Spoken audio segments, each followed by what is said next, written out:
This is my workshop. It's tiny, about 1 square meter. Being that it's so tiny, I have to try and keep it tidy, a task I fail at all the time. One of my problems is that I have half-finished projects, or things I want to go back and modify, or easy projects which I never quite get around to. And these things go on a big to-do list and then I don't do it.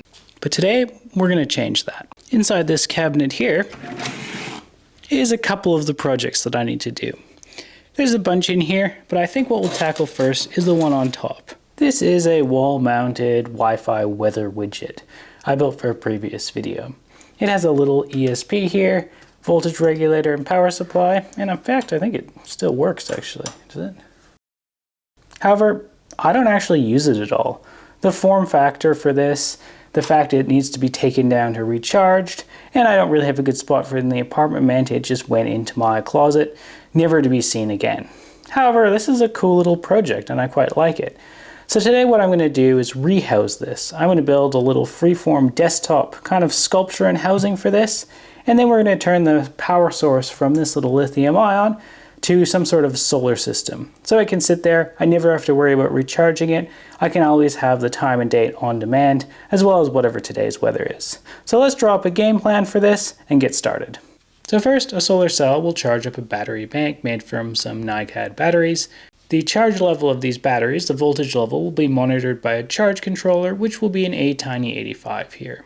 This will have a couple inputs, one of which will be a button from me. So when I push this button, and when this charge controller is over a certain voltage, it will trigger a MOSFET, which in turn turns on the ESP8266 in my OLED screen and displays the time, date, and whatnot. I will also build some overvoltage protection into this. If the voltage in the battery gets over a certain amount, this will just trigger the MOSFET and run all of the system continuously. I don't think that this small solar cell will have enough current to power the ESP, the OLED, and charge the batteries at the same time, so this should drop the voltage back down to a manageable level. So now that we have a plan, let's go and build it. But first, I had to disassemble everything. I would be reusing a bunch of parts from this, and I wanted to keep as much of the brass wire and other components so I could reuse them later in other projects as well. The main parts here though were the ESP8266, the screen, and some of the passive components and circuits I had built. Once I had these free, I started to solder up a new frame. The screen would be the main part at the front, and then I would build everything up off of brass ground planes off of that. Since the batteries are the heaviest part, those would go on the bottom to kind of weight this and make sure it doesn't tip over. I decided to put the ESP kind of up like a little flag or an antenna, which I guess is what it is. This little IC socket here would go on the back and holds the small ATINY85 that would control all my charging logic. Of course, we need something to be able to turn on the power-hungry parts, and that's what this little MOSFET here does. I try and have everything divided up physically in the circuit as well as electrically, so everything near the front is the power-hungry side, everything near the back is the charging logic side. It's a little bit tight, but I made everything work in the end. This little LED will be an indicator LED, so I can program some fault modes if I need to. Everything was looking good at this point, and then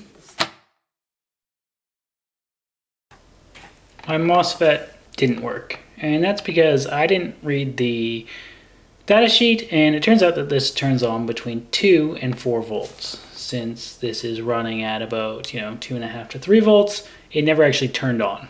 So that's not going to work. I did try to fit just a standard BJT transistor in here, and that does work to turn it on, but it's not ideal, and I think that the fluctuating battery voltage, especially quite a bit below the 3.3 volts this wants, is a bit too low. So we're going to add one of these in instead. This is a step-up voltage regulator, or step-up boost converter, whatever you want to call it. And this has an enable pin that actually shuts the power off. So I should be able to use a signal from our microcontroller here to turn on the whole system and give this the 3.3 volts it wants. I think we're also going to swap out these batteries here for nickel metal hydrides, probably AAAs actually.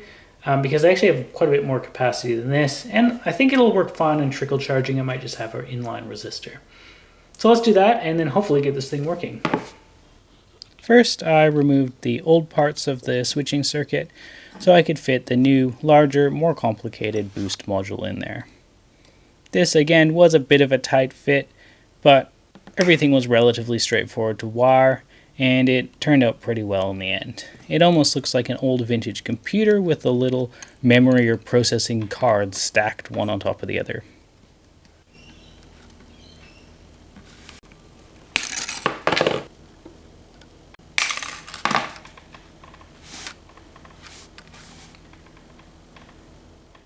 So this works. It is upside down here, and my voltage control is all over the place. And I don't have a way to reprogram this, so we got to add in the programming points for that, pull out this IC, and reset its levels, and then of course put on a solar cell and make sure that that actually works and charges.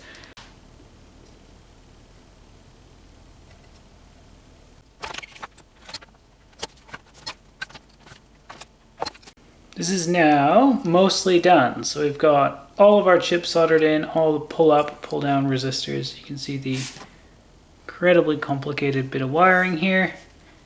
Switch here for turning on and off the programming, reset button, and a couple pin headers so I can program this little guy here. So yeah, it's pretty much good. The only thing I'm missing is I want a little button somewhere on it that I can push to wake this up, so I can check out the time and the weather and let it go back to sleep on its own. I've got this pretty big one right here, which I might use, but maybe that's a bit too much. I'm not really sure yet. A better plan than the big red button is this little micro switch here that I can actually just tuck kind of along the side. And that should work pretty well. This is actually an old sensor from one of my robots.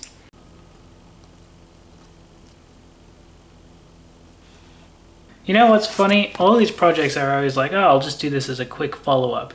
And then it takes longer than the actual project did in the first place, which is always funny. And now it's time for some code.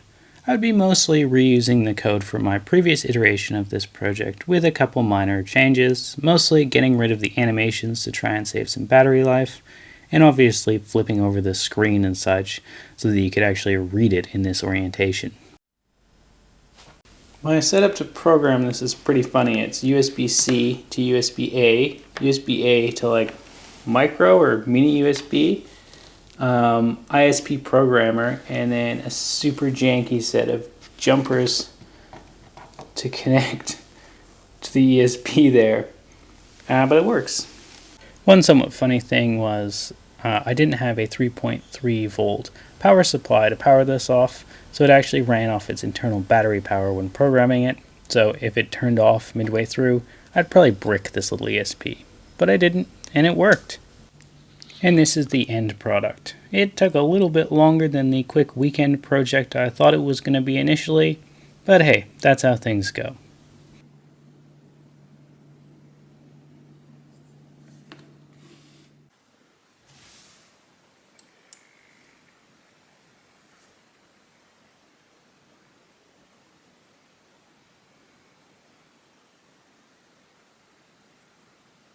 Thanks for watching, I hope you enjoyed this, and I'll see you next time.